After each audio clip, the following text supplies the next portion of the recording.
Bills Pod Squad is brought to you by the New York Lottery. Play the new Skee Ball Scratch-Off game, and you could catch up to $60,000. You must be 18 years or older to purchase a lottery ticket. Coming up on this week's episode, we'll break down a wild week with the NFL schedule. Good Morning Football's Kay Adams explains her unique path to hosting one of the most popular football shows out there and why she loves the energy from Bills Mafia. Finally, we'll discuss the free agent splash with Taylor Hall signing with the Sabres. Welcome into Bills Pod Squad, presented by the New York Lottery. Anything goes but the X's and O's. Maddy Glab and Bills owner and president Kim Pegula here as your host. We will have host of NFL Network's Good Morning Football, Kay Adams, on with us today. She talks chicken wings, Tre'Davious White, and waking up at 4 a.m. Plus a lot of other things she'll get into. Good Morning Football airs Mondays through Fridays starting at 7 a.m. Eastern Time. Kim, Week 5 weekend was quite different for the Bills. We did not play on Week 5 weekend as we were expecting to because of that COVID outbreak that the Tennessee Titans had. The game was moved to Tuesday night, so that means no game on Sunday. So you would think an extra free day maybe, Saturday and Sunday without a football game, but you were also quite busy with hockey this weekend, I would suppose, with free agency going on. Free agency started Friday at noon, and yeah, it was definitely a busy weekend. So, a lot going on. I spent most of my day on Friday at the Sabres, with the GM there, Kevin Adams, and being on calls with players and kind of just watching how the league was unfolding. Free agency is always fun. Did you get any free time this weekend with this Sunday? Did you get to watch any football games, or were you kind of just immersed in NHL this entire weekend because it was free agency and you guys are just coming off of the draft? Well, I got a little of both because, as you know, we signed Taylor Hall on Sunday and it became official. Whoop, so whoop. so part of this Sunday was dealing with that. But then I did get some free time and to watch some football, and it was weird. I didn't really know what to do. My whole, normal routine. I did bake, but I baked in the afternoon, not in the morning. And it was different not having a game on Sunday. Now, if we have a bye week, that's part of it, right? Mm-hmm. So you schedule ahead of time. But this week, I feel like this weekend we were waiting for any news to change, anything to happen. Yeah. It was like, what's going on? We're not sure. We kind of know, but we don't really know. But anything could change, and it's just hard to plan. And I'm sure a lot of teams are feeling the exact same way as the Bills are, just with the uncertainty. It's hard to plan ahead. I mean, some teams found out they had their bye week on Friday. And it's like, wait, what? Or on Sunday. So a lot of different things are happening with schedule changes with COVID-19, some positive tests popping up across the league for different teams. So it's hard to plan ahead just in general this year. It generally is. And, Steelers got a bye week, but we couldn't get a bye week because our players were working, because not knowing when the game, so they were in here working, practicing, going through all the things that they do. So it wasn't a bye week for them at all. It was a work week. And so, that uncertainty, I mean, certainly we've all felt it during this pandemic, but when you're trying to game plan, when you're trying to get prepared, especially a 4-0 team that has some momentum going in, and then there's that uncertainty. You're not sure when you're going to play. Should you practice? Shouldn't you practice? I'm sure that was difficult for the guys as well. And then not only having to think about the Titans game, but then thinking about the game coming up after that. So that was a lot of work this week. On the back end, though, I would say that there was a lot of work being done. Discussions with the league, phone calls with the league, some mad phone calls, some nice phone calls. You're trying all these different ways. I know my husband called the commissioner. I called football ops. I know Brandon and his staff were all calling as well, trying to get any inside information, trying to find out if there's any clarity at all so they could plan for something, right?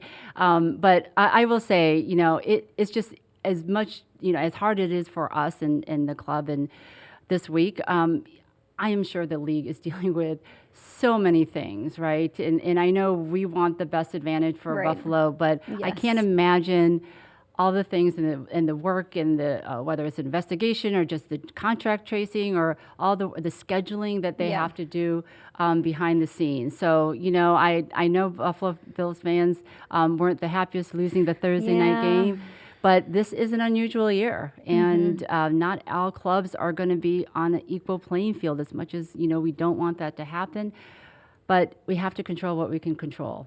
So it's like a little dose of a reality check there, because as we're all trying to figure out what's going on, and as we want to know the information at the quickest point and before it becomes public, with when the game's going to be played, if any other games are going to get moved, if the bye week is staying the same, it's kind of like, okay, well, you're right. The NFL is probably dealing with a lot more. We are one of 32. Like, this is a puzzle trying to put all of this together with every team having a lot of different bye weeks. It's not like everybody has a bye week, a second bye week worked in or anything like that. So, yeah, I can't imagine working for the league office and it's this only season. week 5. And it's only week 5. Yeah, it's still a long ways to go. So, it's not an easy job at the league. I assure you that. So, but we're all like the same goal, though. We all have all the clubs, the players, that the league. We want to get a full season in. So we all have to kind of do our part, even though we may not like it. And at this point, the NFL has definitely stressed that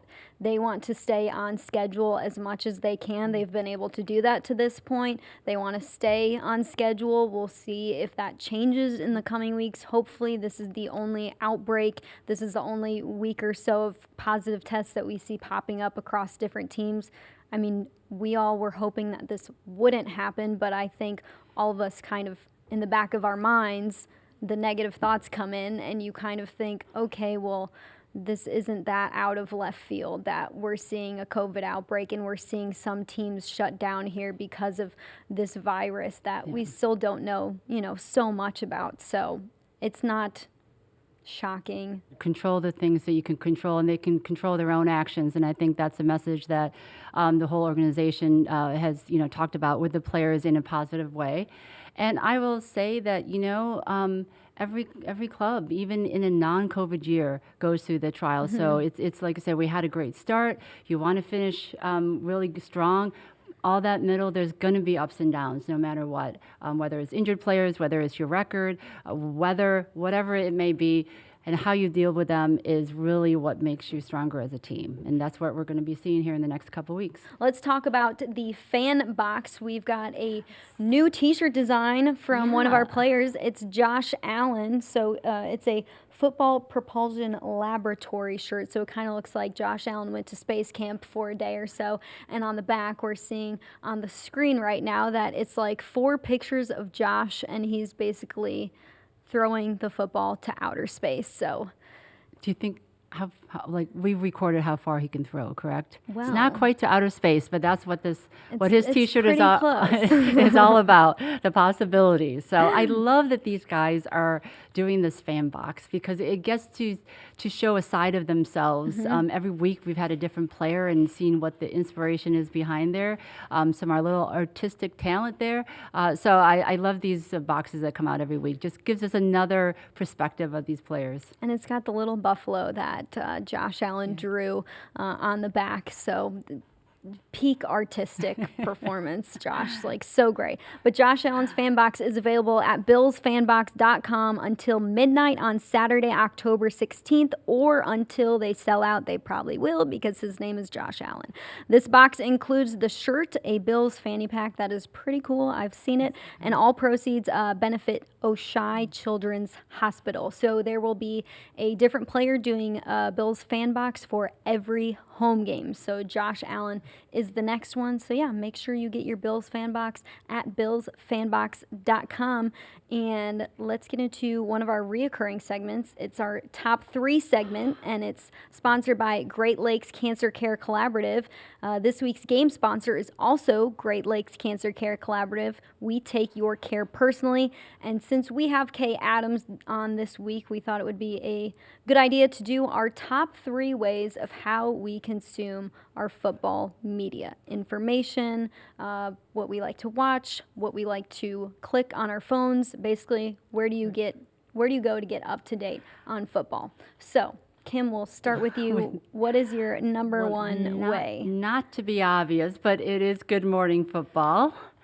It's a pretty great show. Yeah, it really is. And I come into my office and I have a TV in there, and it's just my go-to channel that I put on there. And, the energy that they bring to your morning, how well they have that chemistry with each other. I just love it, and how they make football fun, but they also are very informative of what's going on. So that's probably kind of my go-to during the week of my football news. I'm going to copy off of you because it is Good Morning Football for me too. If I had to pick a show that I love the most on NFL Network, it's got to be Good Morning Football. It's a great way to wake up in the morning, great way to get informed about the storylines, the headlines of what's going on across the NFL. And it's really easy for us to get Bills information, right? Yeah. That's what we consume on an everyday basis. But I'm sure, like you, I like to stay in the know about what's going on with all 32 teams. That's why I enjoy Good Morning Football. And I think there's several of them that I think are closet Bills fans. I know they may not be able to say it. They've been talking about the Bills quite a bit more this season. Yeah, I've noticed that. Kay's worn a Bills shirt before on air, so I do think they love what's going on in Buffalo. They do have really great personalities, too. I think it's fun how they mix their personalities, football and pop culture all together. They have some music on that show, which is awesome. They love to throw in movie references and things like that. So I just think it's a perfect one-stop shop for kind of what's going on in the world. I agree. I'm just glad I don't have to wake up at 4:30. Oh my gosh, me too. 6 is early enough for me. Okay, what's number 2 on your top 3? Number 2 on my list, I would probably say, I'm probably going to say the digital world. Mm-hmm. Well, I don't know, social and digital, I guess they're two different worlds. So probably a blend of those two. Okay. So social and digital, kind of just scrolling through the different, Twitter accounts that I have on my phone, whether it's the NFL Twitter, just kind of seeing, like you said, the stories, or if there was a storyline that had, got some popularity, then kind of like digging it deeper in that. So, and then just also, online, news articles, things like that. So I'm going to say the whole digital world is where I get my football news. I like it. I piggyback off of that. I think Twitter is like my best friend all the time. I have TweetDeck up on my computer, which is where you can like see what people are tweeting. You can make different lists. You can see what people are reacting to. You can see like your notifications. Then you can search different words, and you just have all of these columns that just is amazing. And I think that is how I waste my time every single day, is just staying on TweetDeck, especially when something's like breaking. It's just like just watching all the tweets come in.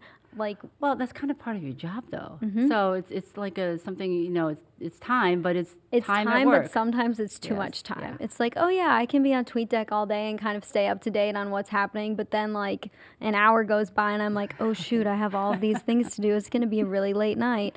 But yeah, TweetDeck, Twitter, love following all the teams in the NFL, love following beat reporters. It's a great way to get insight into, every week and who's playing who and the storylines. Well, and it's crazy because like sometimes they know more than we do, or they know it sooner than we do. Yep. I'm like, why is it already out there? Yeah, I don't things understand. Popping up before it breaks. Like, oh yeah, no. When the Taylor Hall news came out, it was like, oh, it's already out. I'm like, I thought I was breaking news to our family and friends, and they're like, oh no, I just saw it. It just came out. We saw 5 minutes ago. Man. It's no big deal anymore. Yeah. It's hard to keep stuff not being broken in today's social media world. What is number 3 on your list? Well, okay, how about, so I wouldn't say this is like how I get my football, news, but I love sports movies. I love football movies, okay, I like that. Books. I mean, just they're always so inspirational,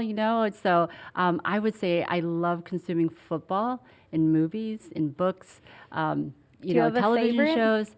I'm going to probably say Okay, Brian's song is probably the most memorable one that I know of. I just remember just bawling my eyes out, and that was back when I was much younger. My dad made me and my brother and my sister watch it, and he was like, "You guys are just gonna cry through this movie, like it's really sad." And then me and my brother and sister watched it, and I think we were probably a little too young, and we were like, to appreciate it. Yeah. I mean, Blindside. I mean, a little bit more recent.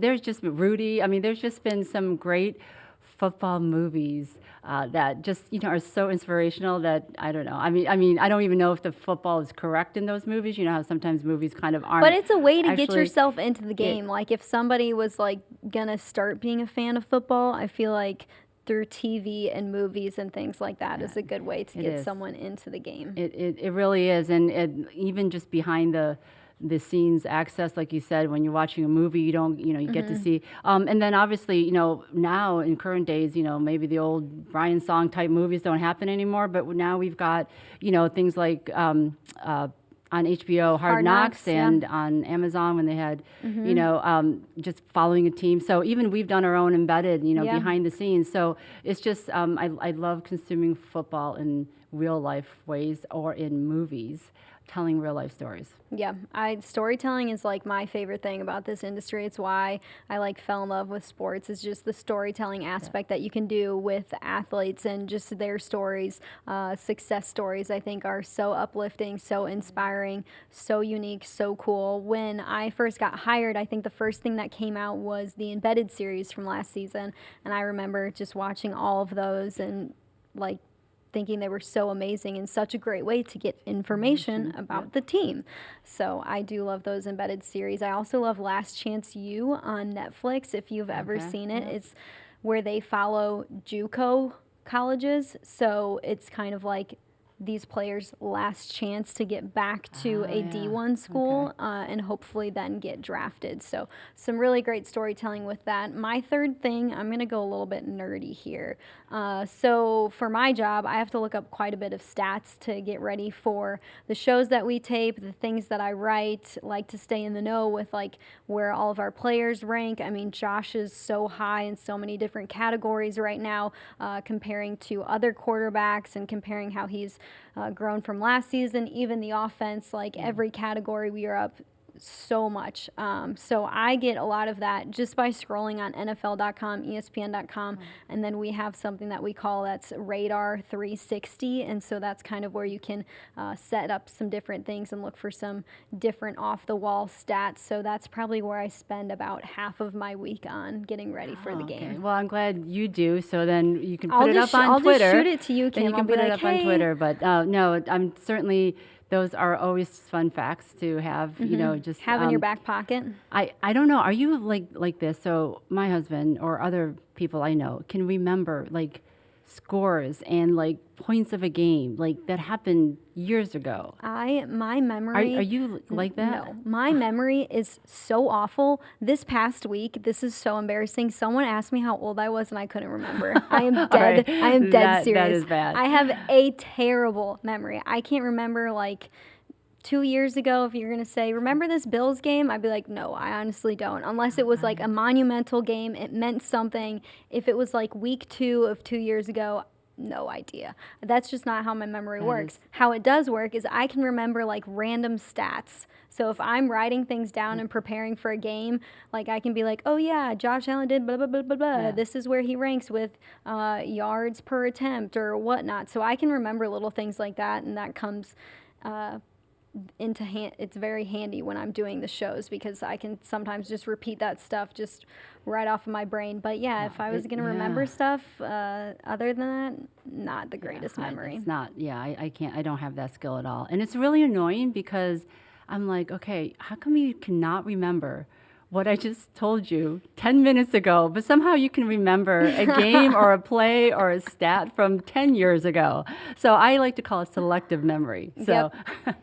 Sometimes I wish I would have a better memory, photographic memory. Wish I had one of those. That would be crazy and epic, but it's okay. It's okay. Yeah. The Buffalo Bills are proud to partner with National Grid in promoting the Safety First initiative, where every time a Bills safety makes a tackle at home, National Grid will donate $50 to the 100 Club of Buffalo in support of first responders and their families. National Grid reminds you to put safety first in your home with this easy tip. If you smell something like rotten eggs in your home, it could be a gas leak. Report it immediately to your power company. All right, let's get into our interview with Kay Adams. She's the host of NFL Network's Good Morning Football. It airs every Monday through Friday at 7 o'clock Eastern Time. Kay, we are so excited and happy to have you with us here on Bills Pod Squad. We know you have quite a crazy schedule, so thank you so much for fitting us into your schedule today. We do appreciate the time a lot. I am so excited to be here talking sports with you guys, talking Buffalo, talking the craziness of 2020. Thanks for having me. Yeah, of course. We're going to start off with a segment that we do. It's called Top 3 Things. So let's get into it. The top 3 ways that you consume your football information, football media outside of sitting down and watching a game. I would assume that you consume information and get ready for your shows in several different ways. So if you had to pick 3, what are your top 3 ways that you kind of get ready for life, get ready for Good Morning Football and all the shows that you do? Podcasts for sure. Around the NFL podcast is a perfect listen. It's super easy. The guys that work for NFL media do a great job of hitting all the teams, the bigger storylines, and sort of stringing together some opinions and things. So I really like the ATN podcast. I listen to that every week, and it comes out a couple times a week.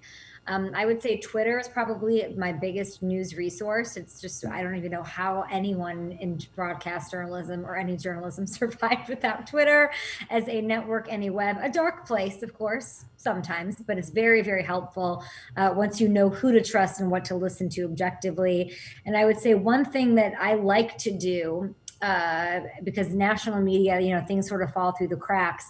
I really like to, when I can, if I'm traveling or in a car, I'm here in New York, if I'm in the subway or driving in an Uber in the back seat, I like to listen to like the iHeartRadio app or whatever to get the local news stations, like all that like ridiculous Philadelphia banter. Like I need to hear what they're talking about because there's great stories and great players, Gabriel Davis is one of them, of course, that sort of fall through the cracks on a national level that I like to, hear what the locals are talking about. Because I, of course, worked in New England. I worked in St. Louis, so I know how important and invested those beat reporters are, and that's where it starts. Yeah, definitely. And thinking about the show that you do, Good Morning Football, and just how much information you get out of that show with the personalities that are on that show has evolved quite a bit since you guys have started it in 2016. I mean, in 2020, now you're virtual right now, but when you look back at when that show first started, you being involved in that show, I guess, what are some of the things that just pop out the most with how the show has changed in the last few years? As much as it's changed, it's so interesting you see it like that, and it certainly has evolved. I feel like it hasn't changed. I really do. I feel like there's one thing that makes the show go, one thing that serves as fuel, and one thing that will forever bind the four of us. And what we've always stayed true to is that we are just as big of fans of this sport and love it like any fan in America. Yeah, so we take it from that lens. We're all four of us very different. We've got, the player perspective. We have more of the fan perspective. Kyle brings, a vivaciousness that's unparalleled that definitely speaks for the fan. But we all love football so much and we support it and we want to see it be the best possible sport that it can be. That's what drives us. And that's, I really think, why the show is successful. You do see shows sometimes that want to uplift and are that, but the brand of our show is, let's have somebody from the Buffalo Bills on, somebody from and we'll our goal is to show a different side of them. Our goal is to show a more human side. It's very important. Kim, it's, you've been huge with that as far as your players are concerned and how you treat them. And what I've heard even trickle down to me, just making these people are people. These coaches are people. When these GM changes happen, when these injuries happen, like we all saw, very touching, Dak Prescott moment that brought us all together. Those are the moments that our show thrives on and lives for. Well, you can certainly tell that just like any football team, the team that you have there, the chemistry, how much you guys enjoy working together, that is probably doesn't even seem like work. You're talking football, it's not work at all. And you can certainly see that energy. I have it on every morning in my office. I just automatically turn it on. And I can't believe that's yeah. true. That's so crazy. Oh, no, because like I said, that's one of the ways I consume my football news. But I love the energy that you guys bring to my mornings. I mean, that truly is. It's like a wake up call. It is, in a fun way. And a great one. Yeah, yeah, and you guys know your football too. So it's not just entertainment. You guys actually really do know your football, especially you. And tell me more, Kim. well, and especially because I get asked this question a lot about working with, a lot of males. Now, I'm obviously here with Maddy and talking to you, but that's kind of usually a rarity in football. Yes. So, tell us, you said praises about the guys that you work for, but just, have you had any, how your path to getting there, to getting to football, to getting to be on Good Morning Football, just how your path and your journey led you to where you are now?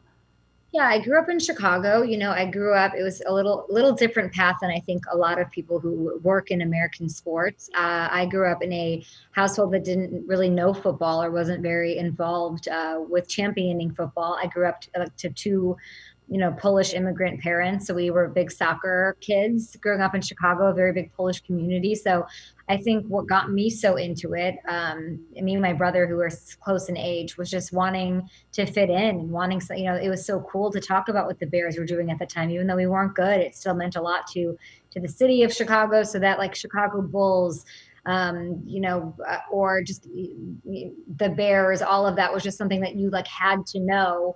And it was a way to sort of assimilate ourselves and have something to talk about with the neighborhood kids. And we wanted to fit in. And then we got pulled in 100%. And then after that, I just, I wanted to do broadcast journalism.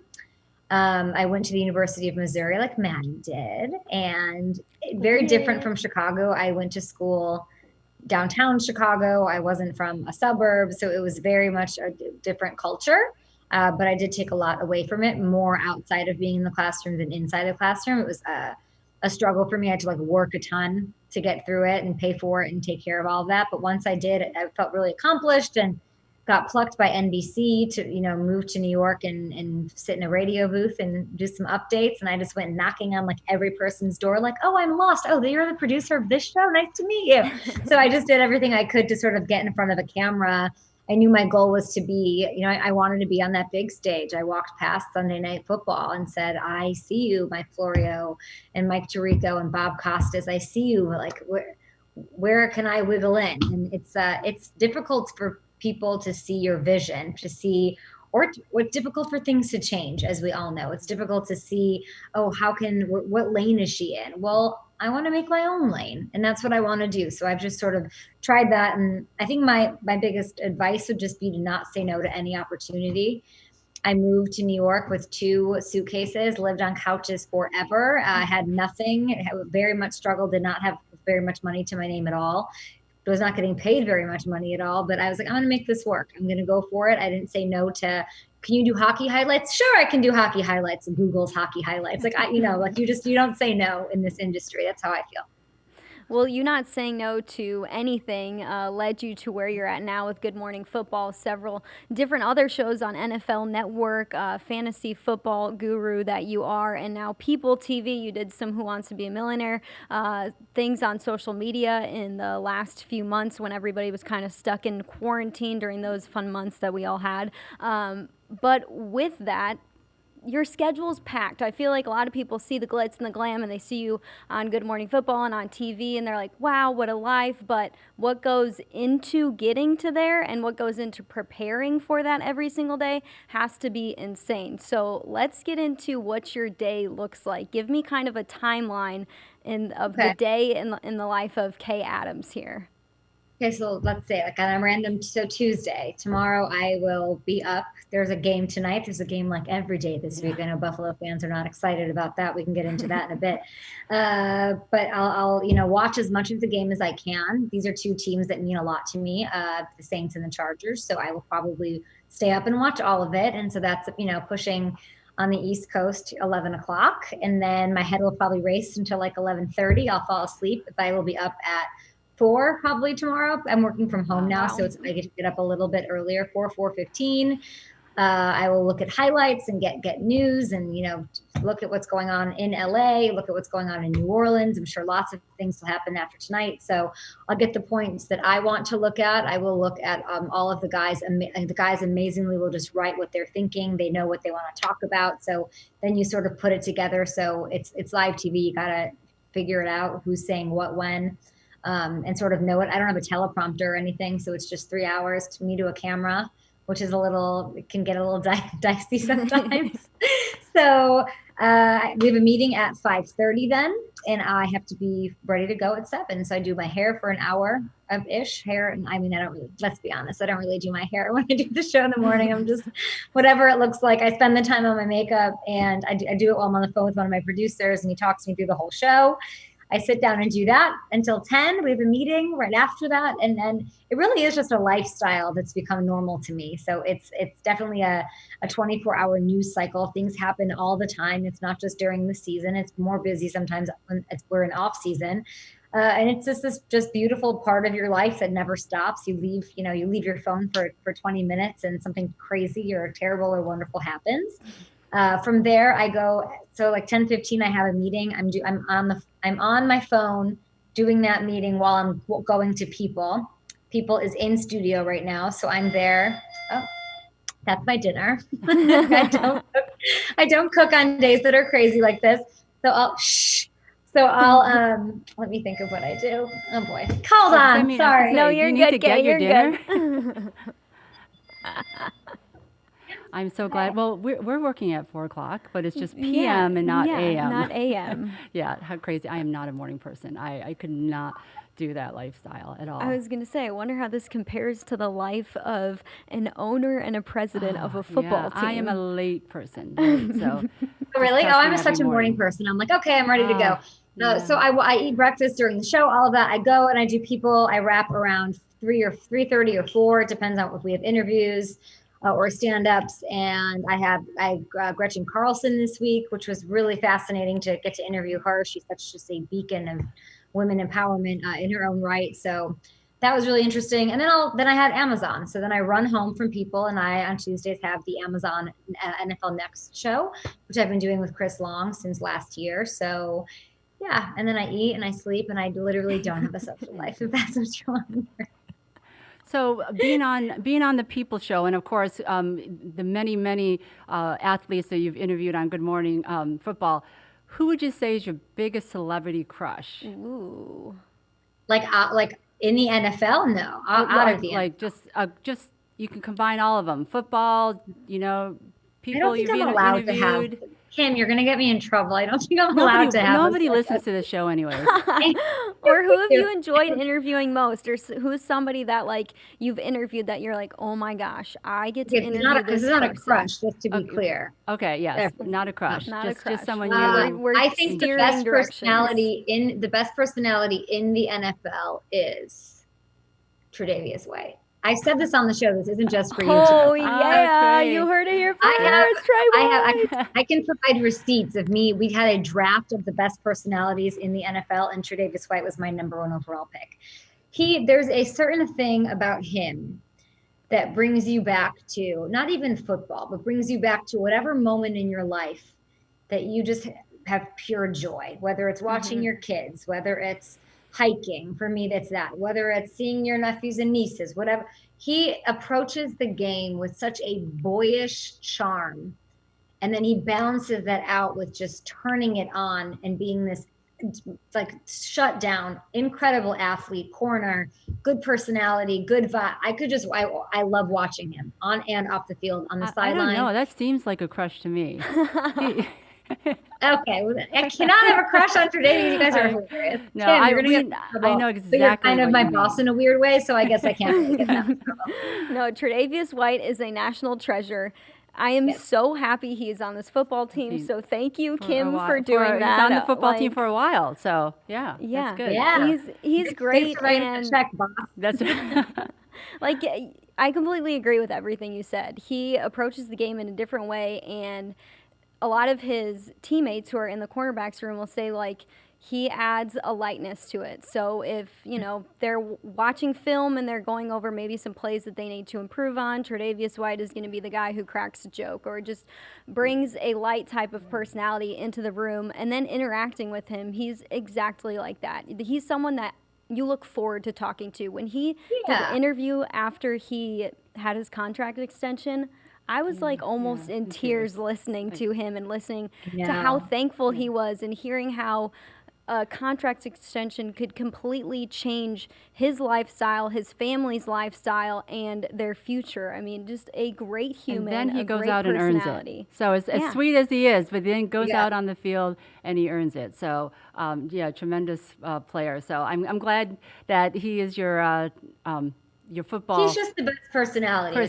People like Punk, that's fine. People like there are a ton. Marlon Humphrey, another one who just got paid, was emotional about his deal down with the Ravens. He's really fun. He's got a cat named Snowflake that he dresses up in costumes. But like the Hockey Academy, he was doing the Dak dance. Tre'Davious White is an absolute entertainer.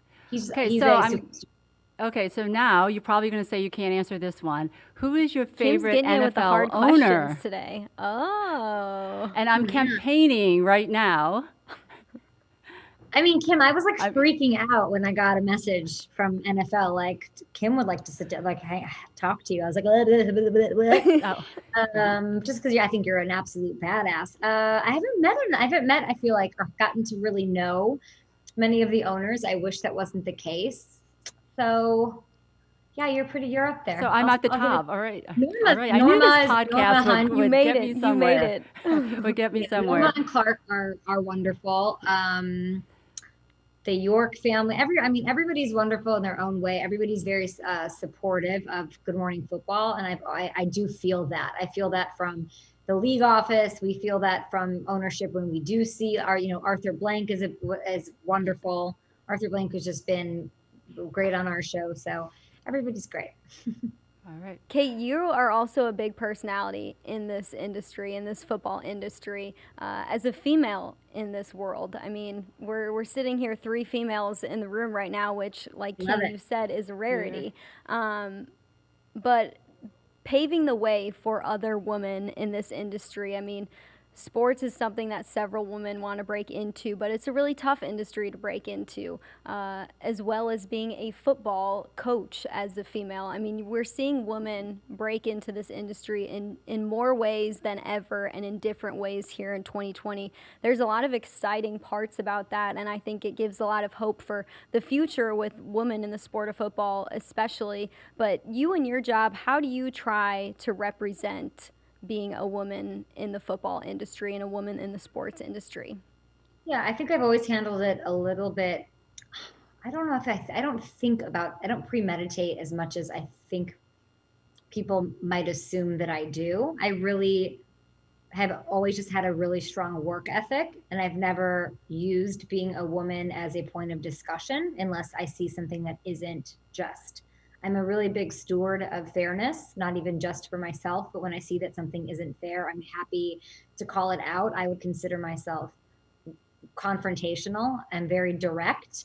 I think that has served me well, even though women are not always seen in a good light when they act that way. I was given, advice, even just not advice, but so I asked somebody who's been through a lot as a woman in this, in a male-dominated industry recently, what her best advice was, and she said, don't be too nice. Color outside the lines, and then encourage other people to color outside the lines, because if there's only one person who's standing up for what's right, what they believe in, on the advancement of women, the inclusion, all of that, then you're not really going to get anywhere if, Susie next door is still, conceding and not breaking down the same barriers. It's also really important right now in this divisive place that we are, not just socially, culturally, racially, all of it, everything that's going on politically, of course, to not let anyone use those things to divide women further. In a business situation that's already competitive, Maddy, our industry, very competitive here and trying to, get to the next level, to use anything or to let anything divide women is something that we all cannot let happen. And I see it trying to happen, and we cannot let it happen. Women are women, and we face an uphill battle as is. So we need to be there for each other and support each other, and don't let things divide us. I know that's like a pageanty answer, but I really do think color outside the lines, stand up for yourself. That's sort of I'm not I for some reason I'm not afraid to do that. Well, I think other women, especially young women, college, young girls, that when they see you on Good Morning Football with other guys talking about sports, I think that really does say a lot about how far women have gone, and just it gives women an opportunity when they see you out there, the aspirations, just like you got walked by the studios when you were younger and saw Monday Night Football, and it was all guys, but you imagine yourself there. But now girls can see you there, and that's an awesome thing. And Kim, in your role too, I think that's an awesome thing to see. You still are one of few females when you walk into rooms, being an owner and a president of an NFL team. Like, you're paving the road in a way that still, I think, has a long way to go, and it's awesome to see you doing that and to work for someone who is still one of few. Well, that's why I love doing this podcast, because it just, like, this is what I would love to be doing. And just because you're an owner, have some title or whatever, it doesn't mean that you should kind of do the proper things that owners do. So I don't know that there's a lot of owners out there that are putting themselves out there on podcasts, but it has allowed me to meet some wonderful people and really connect with our fan base. And again, just show that help represent the women in football. And, I love doing it, though. It's not even a job. Do you feel, so what advice would you give? I just gave mine, and I'm, what you not what you deal with, but what you experience must be tough at times. You're a pioneer in many ways in what you're doing with Buffalo, not even just the team, but they're in Buffalo. What's your advice to women who see a bigger future for themselves where there isn't much representation? Well, I get asked that question a lot, but I would say, I'm doing something that I really love to do, and I'm doing it in my own way. Just very much like you are, your personality comes through on the show. You're not trying to be some football guru. You're not trying to be one of the guys. And I think that really, you have to be true to who you are. And if you love what you do, like, that's what's going to get you there. Because just like we talked about, Trey, like, people see that. People see who you are, what you have your passion for. And I think we are in unprecedented times where, those qualities matter more than anything. So that's why I'm very hopeful. But I would just like to tell women, like, listen, be who you are and find something that you love to do. And if it's in sports, the opportunity will happen. But hard work, obviously. Like you said, Kay, hard work and sacrifice. But I think that's a good thing for women. I know women think that that's bad, having with women, we have to do more work than men and things like that. But it makes you a better person. I think it's great. Yeah, I like it. Everybody should work hard for whatever. And if women have to work a little bit harder, it's going to make you shine even brighter at the end of the day, right? Yep. Kay, you've already touched on the fact that you like Tre'Davious White and his personality that he brings to this Buffalo Bills team, and especially this defense that the Bills have. What do you think about their hot start to the season so far? I couldn't be happier. Are you kidding me? This is absolutely amazing. An amazing story, narrative. I thought, last year was going to be the year. I went to Buffalo for my first ever game up there. It was against the Patriots, and it was it was the home game against the Patriots up there. And the energy of this fan base is it's just second to none. It is everything you think and you hear and you see on Twitter and Instagram and more. So I love it for the fans. You can't not. And Josh Allen, someone who, you expect like a leap to be taken. You expect progression. You expect someone to get better every year. We've seen it with quarterbacks, and we haven't seen it with certain other ones, even in the same division, in the same draft class.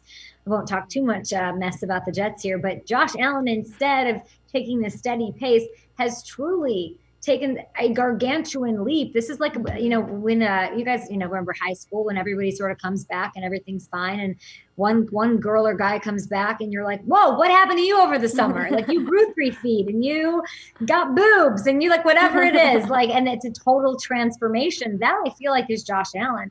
And I would give a lot of the credit, obviously, to Sean McDermott of what he's done with this team. He clearly had a vision, and it is being, it is happening in front of our eyes. But Stephon Diggs, there was just no better acquisition in the National Football League than adding him. I underestimated what a big difference it would make. And last year in that playoff game, I do remember thinking, man, if he just had someone to go to in this weird spot that could bail him out and you could toss it down, and there wasn't that person in the offense. Now that person exists, and I think he opens it up and makes things so much better, easier, more efficient for guys like Cole Beasley, for guys like John Brown to make plays, for guys like Gabriel to be able to, he's just such a great story. I love him. Like such small amounts, such small little opportunities, making the most of them and bursting onto the scene. So I'm very excited, and it came at the perfect time when the AFC East is very much up for grabs.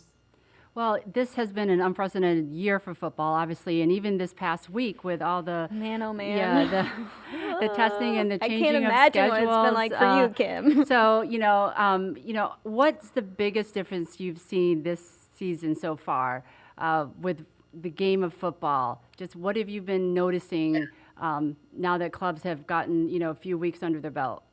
Yeah, I think the trend is just offense. Like we're seeing the Steelers in 2 years hadn't put up 30 or more points in a single game. Yesterday, they had 38 on the board. It's, week 5 action. Offense is huge. You have to outscore. Look what the Raiders just did to the Chiefs. Like you have to outscore teams. It's just been, the teams are just producing at a bigger clip than they ever really have, which I enjoy because I love fantasy football and I really enjoy offense. So that's definitely been a trend. And then you have these teams that are like the Raiders. Like, are the Raiders good? Are the Raiders going to the playoffs? Or are they just going to ruin everybody else's chances? They've taken down the Saints. That was absolutely insane. They just took down the Chiefs in Kansas City. Like, that doesn't happen. So there's these teams that are messy and then are going to muck it up for everybody else that I'm really intrigued by.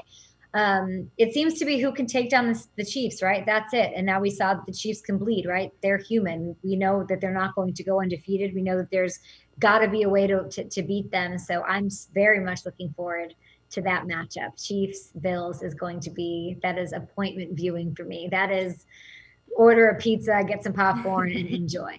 Stay up late, don't get to sleep at a good time because it's Monday Night Football week 6. It'll be a good matchup. Kay, before we wrap up, Kim, do you want to bring something up that we think that Kay hasn't done, but we have to make sure it's true or not true? Yeah, so I heard this rumor that you have never eaten wings before.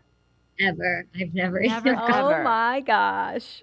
Who told you that? No, I've never.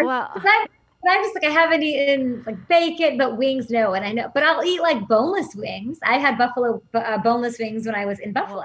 Is that okay? No. No, it's not. That's like chicken tenders, isn't it? Like boneless wings is chicken tenders. Okay, so what do you need from me, Buffalo fans? What do you need? We would love you to try it. We just want you to try it. I will send you some Duffs, which is a famous place here that has tremendous wings. We will send you some and would love to have you try them for the first time on air. Good Morning Football. Let's go.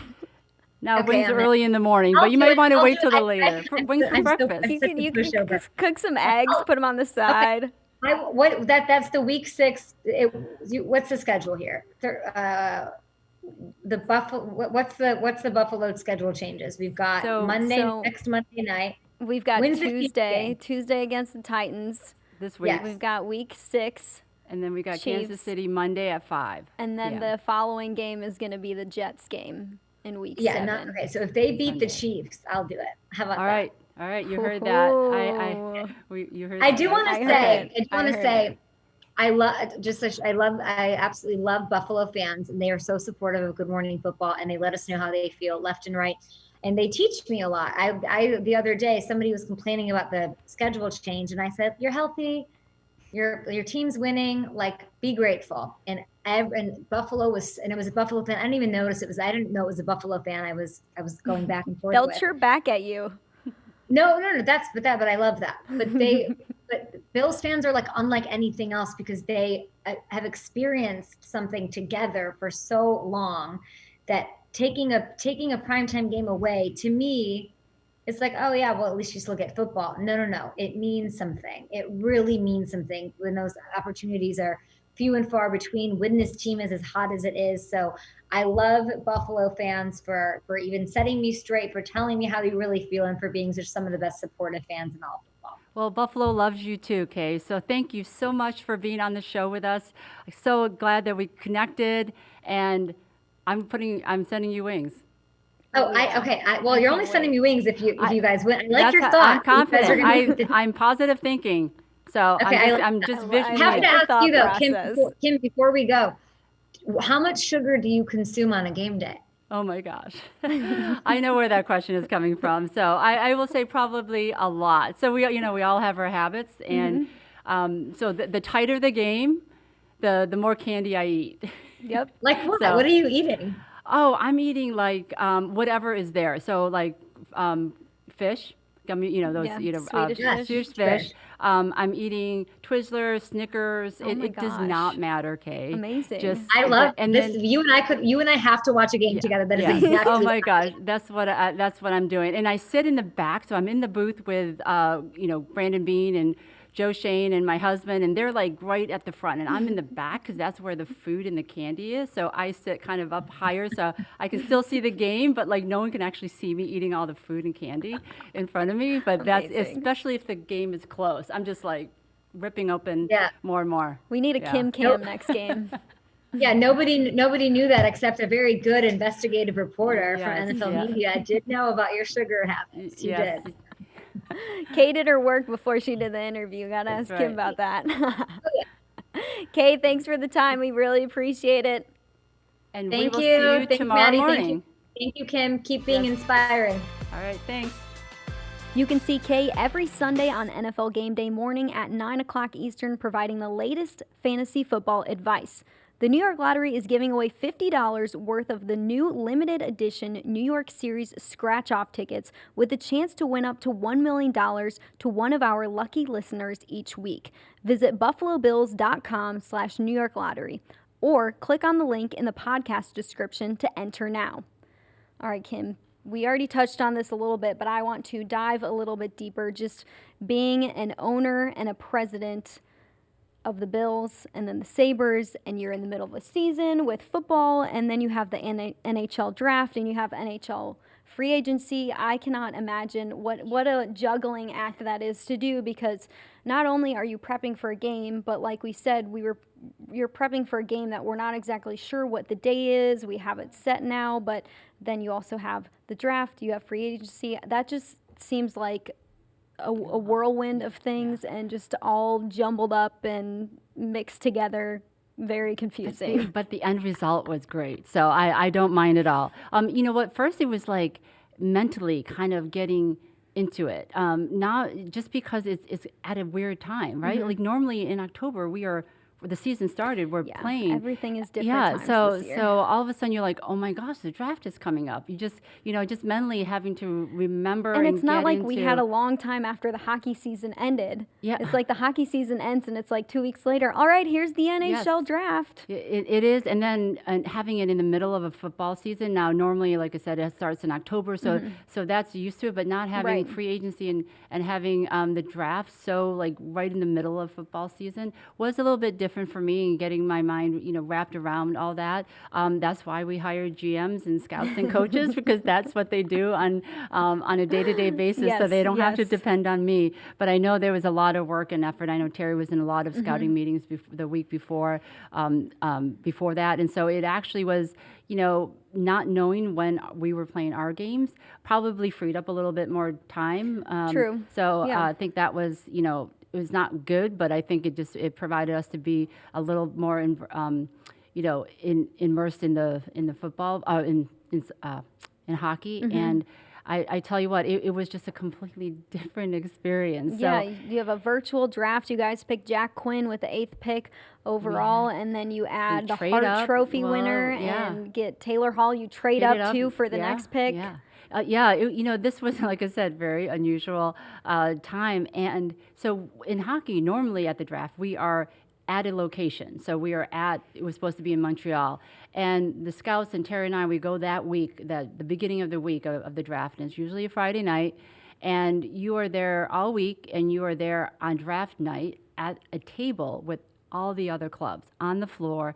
Your pick hopefully is there in person, and you're doing this whole, kind of presentation on stage. So having it at the club in your conference room, in your club's conference room, was different for us this year. Never having done that in 10 years with hockey. Now we do it in football, so we had a little bit of an advantage. And I would say that I know my husband really liked having it in here at the club. He just thought there was a lot more kind of collaboration. You could talk more through things. When you're on the floor, there's only 20 people that are allowed at the table, and there is not 6 feet between your table and the next club's table. So any trading you want to do, or any kind of it gets picked up on pretty easily. Yeah, a lot of people can hear you. I miss kind of connecting with the people, right? The networking, connecting with other people at clubs and saying hello and that kind of stuff. But from an operational standpoint, we were able to do a lot of work together, even on draft day, getting the second round, moving up to get JJ Peterka. So those were all of that took a lot of work, but we were all together, so that really made it worth it.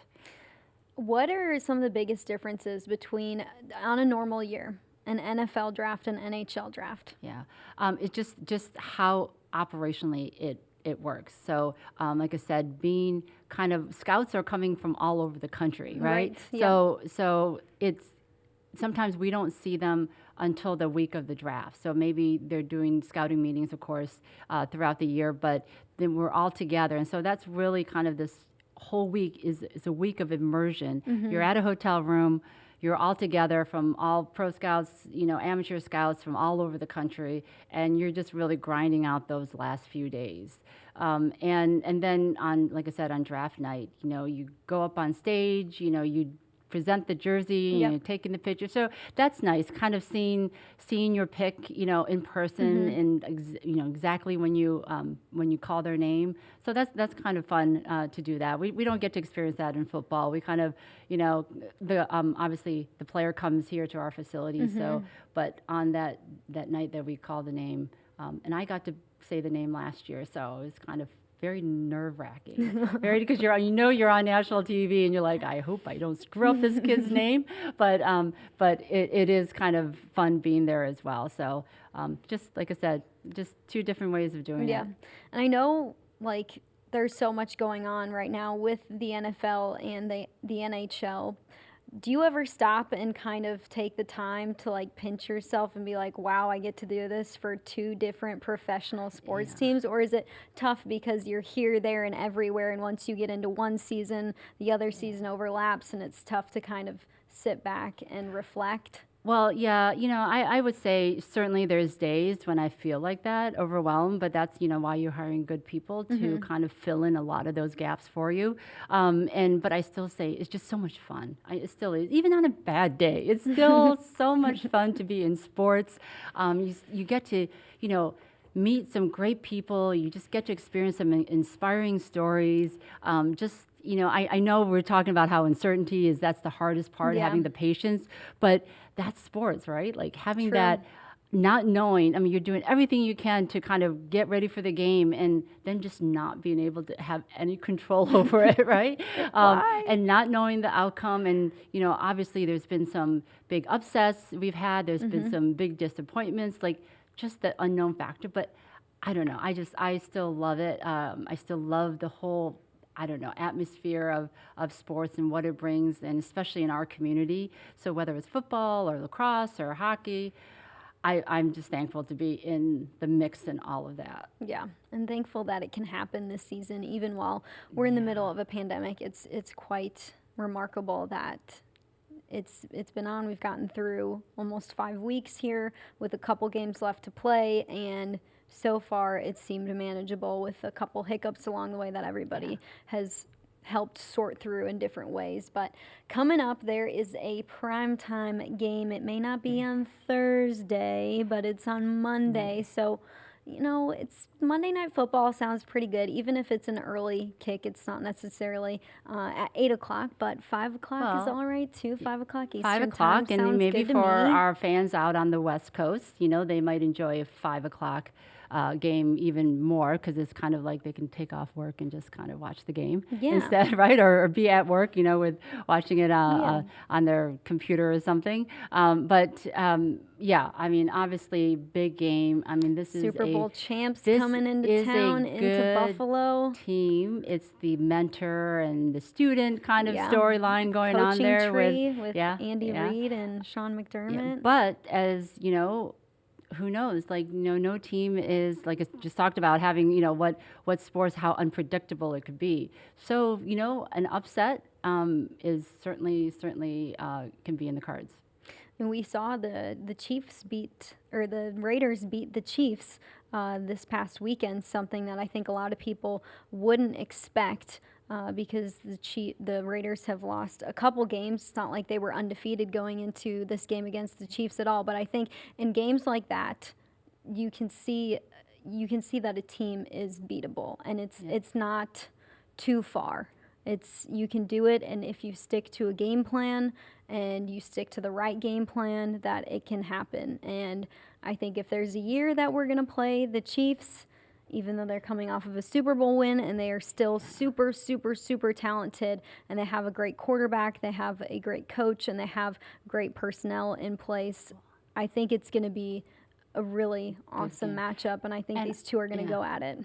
And I will tell you that I know players, coaches, they want to play against the best. You've heard them say that. So they don't want easy, Patsy wins. There is no, easy game in the NFL these days, but knowing that you're going to play against one of Super Bowl champions, I think they crave that competition. They want to play against the best, and it'll be very telling for them. Areas that they might need to improve on, areas that they have gotten much better in, and you can only kind of really measure that when you play against a team like Kansas City. So I think all around, we're looking forward to that matchup. We've heard Brandon Beane and Sean McDermott say several times, if you want to be the best, you have to beat the best. Yes. So it starts in week 6. You got to beat the Chiefs and then keep on winning. So it'll be a wonderful test for this team. And we get to see Kay Adams eat wings on Good Morning Football. Even more reason to win. We'll have to tell the players, and we'll have to tell Sean that, hey, you guys have to win this week, because then Kay Adams will eat chicken wings on Good Morning Football. What could be better? Kim, that wraps it up for us today. Yes, another week. These weeks are going flying by. But one after the other, and now you have some hockey and football happening at the same time. So even though it's busier, I'm sure it's flying by even more. It is good to be a fan of Buffalo. So I know this community loves their sports, and it's just great to kind of see the momentum and kind of just sheer joy that sports brings, and especially this week with the signings and the draft that we had in hockey, and with the Bills still at 4-0 and going into a couple of games this week. It's fun to be a Buffalo sports fan. Yeah, it's a good time to be in Buffalo. It's a good time to be rooting for these teams, a lot on the horizon, and I think a lot of good things on the horizon for both teams. So we thank you for listening to our podcast, Bills Pod Squad. Make sure you stay tuned for our next week's episode. We'll see you guys later. All right, see ya. Bye.